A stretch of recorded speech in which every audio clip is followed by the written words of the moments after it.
Хабарымызды жалғастырамыз. Жыл сайын Қазақстанда жүрек ақауымен 5000-ға жуық бүлдіршін дүние есігін ашады. Отандық медицина осы кеселмен туылған сәбилердің 2%-ына ғана ота жасауға қауқарлы. Елімізде жүрек ауруларын емдейтін хирургиялық орталық бүгін балалар операциясынан соң күтімге арналған қондырғыларға қол жеткізіп отыр.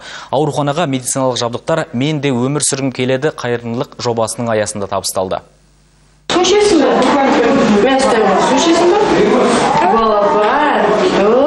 Жеті айлық Айшаның өмір сүруге деген құлшынысын оның жанарынан байқауға болады. Бейкүнә сәби жүрек ақауымен туылған. Бүлдіршінге отандық хирургтер жақында операция жасады. Еліміздегі беделді клиникалардың бірінде қолға алынған бұл операция сәтті өтті. Осы центрде ғана бізге немізді қойып, жаңағы диагнозымызды оны анықтап, операцияға очередке жазғызып, квота алдық, очередіміз бойынша келіп, енді тәуекел деп операциямыздан аман-есен шықтық.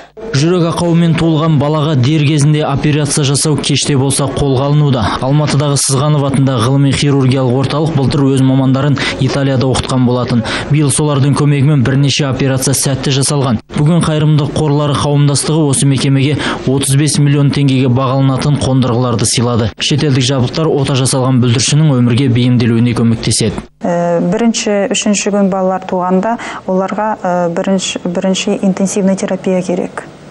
Біз қазір өзіміздің бар техникалармен ондай көмекті істей алмаймыз. Осы оборудование бергенде біз ойлаймыз, родильный дамалармен қосылып, бірге оларда осындай балалар туылғанда бізге жіберіп, біз осы жерде бірінші терапия жіберіп, операцияға дайындап, солай көмектесе аламыз деп ойлаймыз. Десе де елімізде балалар кардиохирургиясы ақсап тұр. Жүрек дертімен туылатын науқастардың саны соңғы жылдары 3,5 мыңнан 5 мыңға дейін өскен. Отандық кардиохирургия осыншама дімкәс сәбидің тек 2%-ына ғана ота жасай алады. Қалғандары шетел медицинасына иек артуға мәжбүр. Ришат Асқарбекұлы, Игорь Волох, Астана телеарнасы, Алматыдан.